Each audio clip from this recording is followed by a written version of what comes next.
and welcome to Molé Mama. I'm going to be making Chorizo and Papas Chimichangas today.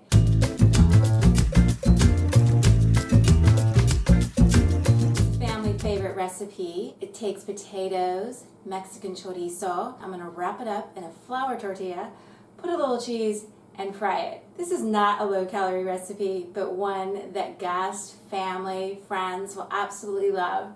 And I'm happy to say that I was fortunate enough for my mom to make us chorizo and papas all the time.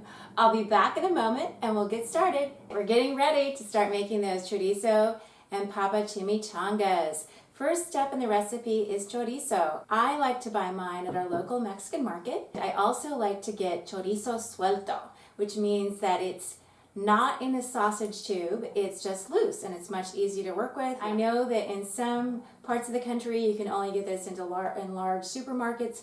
That's fine. I'll show you some tricks on how to spice it up a little bit and regardless of the quality, do the best you can with the chorizo that you have. But if you do live in an area that has Latin markets, I really recommend you going in and finding what the locals are buying because it's probably the best quality. The one I'm lucky enough to get, my mom used to consider it as close to homemade as she used to make with her mother when she was a young woman. I'm using lat today because I'm going to a party later this afternoon. It's going to be the appetizer that we share with our folks on the block. So back in a second.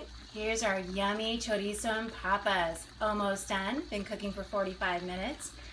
I turned up the heat a little bit on this, added some red California chili powder as well as some other spices, but almost done and oh, smelling so yummy.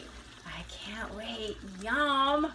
We're all ready to start making those chorizo and papas chimichangas. So the chorizo and papas are right here, all cooked, all ready to go. And the other thing that we're going to be doing is we're going to be adding some cheese to those chimichangas. I like to use a combination of both cheddar and jack. And then the last thing I wanted to highlight that if you're using flour tortillas, store-bought flour tortillas, I really recommend Guerrero flour tortillas. Don't get the ones with butter or anything like that. Just get their basic flour tortillas. They're really great. Not as great as homemade, but they'll definitely do. You want them to be at room temperature because they're going to be much easier to use. Sometimes when they've been refrigerated and you pull them out, they stick together and it makes it a little bit harder to put your chimichangas together. So we're going to go ahead and get started. I'm going to show you how to do this. It's super easy. Today I'm using chorizo and papas, but you could actually do these with hamburger, do these with chili beans, do these with regular beans. There's so many varieties. And I'll be making other varieties on another day. We're going to take a couple of ginormous, you can see, tablespoons there. We're going to add a little cheese, probably about a heaping teaspoonful. We're going to fold in the edges, and then we're going to fold in the ends. And we're going to use a little bit of corn oil to act as like a little paste for it. We'll do the other side.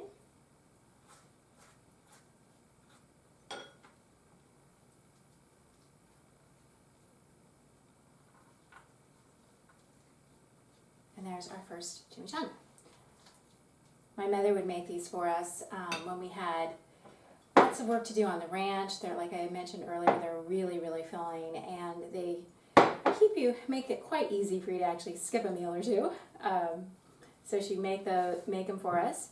You can also just make these as regular, just burritos or just eating with eggs. But there's lots of different methods of eating these chimichangas. But for extra special events, like we're going to this party at our friend's house in a little bit, these are just amazing to eat this way. Here's our little kind of square chimichangas. We're going to cook those, and I will be back in a minute. Here's our chimichangas, and they're cooking away. And you can see that I've laid them down on the folded sides. They don't open up, and that's going to seal them. And they're going to cook really fast. As you can see, the oil is really hot. And again, I'm using corn oil. Don't try olive oil or anything else. Just doesn't work with corn tortillas because with the oil being this hot, you're not going to have greasy chimichangas, and you really don't want greasy chimichangas. And there you can see as I turned it over, it's nice and sealed. And honestly, there's almost nothing better than a fried flour tortilla. You can't eat it every day, but if you're going to splurge, this is a good way to go. Definitely. These will be ready in just a minute. All right, all my chimichangas are ready for our party next door. I hope you've enjoyed today's segment on Chorizo and Papas Chimichangas, one of my favorites, and I hope you give it a try. And if you do, please post a picture of it to our Instagram or Facebook page. See you soon. Bye.